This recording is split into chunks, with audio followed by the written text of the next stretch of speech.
Hello everyone, this is just an ad. Let's compare these two HEPA filters for the LEVOIT air purifier. This is the LEVOIT Vital 200 SP air filter.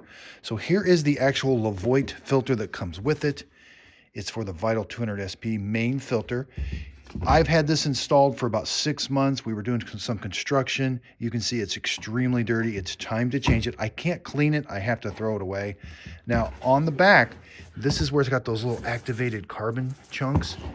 And this one is made, it's a different color, but it's made by Isinlive.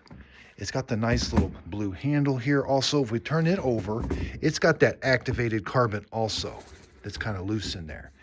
These are the exact same size. It's got a seal here like the other one does, and it fits in here just fine. And I think it's going to work really good in this LEVOIT air purifier. So I hope this comparison video helps. Thanks everybody for watching.